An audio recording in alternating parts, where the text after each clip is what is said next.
गेहूं नहीं था। मेरे ख्याल से निमिषा जी को ये बात जरूर सुननी चाहिए आगे की बहसों के लिए। और हमको अमेरिका से लाल गेहूं मंगाना पड़ता था, तब हिंदुस्तान 2 वक्त की रोटी खाता था, ठीक, तब भी हम पेंशन देते थे। अब निमिषा जी बता रहे हैं 5वां देश हो गया है विश्व का सबसे धनी, तब इस पेंशन में क्या समस्या है रणवीर जी? बड़ी बात कही है मैम ने कि आज हम विश्व की 5वीं अर्थव्यवस्था बनने जा रहे हैं और विश्व गुरु बनने जा रहे हैं। नहीं, गुरु की बात अभी छोड़ो, अभी अर्थव्यवस्था की बात है। माननीय प्रधानमंत्री जी का डंका पिट रहा है।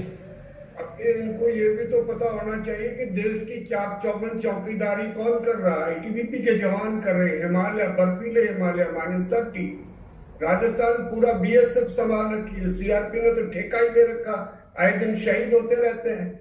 हम इनके बंगलों की, इनके परिवारों की SDG, SPG, NSG, RF, NDRF, cobra, ये हमारे ही तो पैरामिलिट्री सिस्टम विंग है।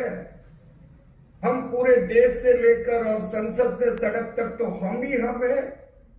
अब सरकार को ये सोचना पड़ेगा कि जब ऑनरेबल हाई कोर्ट के अगर इसको आदेश को अवहेलना होगी या लंबा लटकाया गया तो इसका खामियाजा 2024 और आने वाले 9 स्टेट के इस साल इलेक्शन में हम दिखाएंगे, क्योंकि हमारी शक्ति जो है 20 लाख पैरामिलिट्री परिवार, उनके रिश्तेदार, यारे प्यारे को मिलाकर देश की कुल आबादी का 5% और सत्ता खिसकाने के लिए 1% काफी। उसका उदाहरण हिमाचल में देखने को मिला।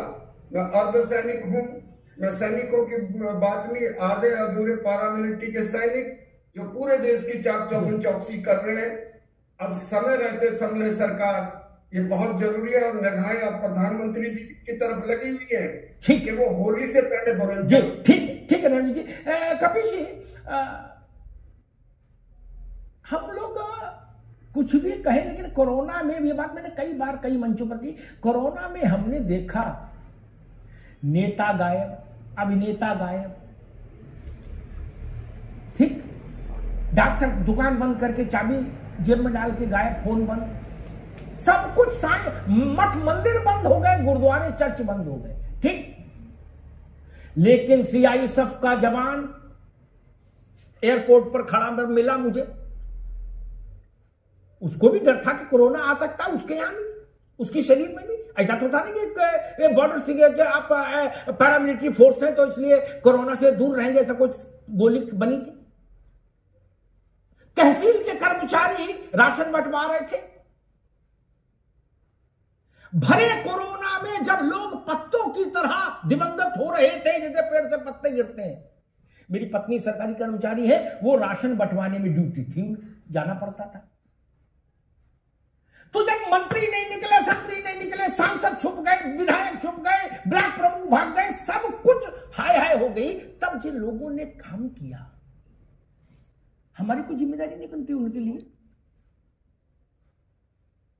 हमको खुद भी सोचना चाहिए, जिन लोगों को फैसला लेना है कि हम लोग छुप गए थे अपने अपने घरों में, है, डर के मारे महीनों नहीं निकले, क्या टेलीफोन भी बंद कर दिया, बवाल काटो, है। जिन लोगों ने जान हथेली पर रख के इस देश को, आखिर देश चला ना तो कैसे चला? लोग, सिस्टम रहा ना सड़क पर, उसकी प्रति जिम्मेदारी नहीं बनती कपिल जी?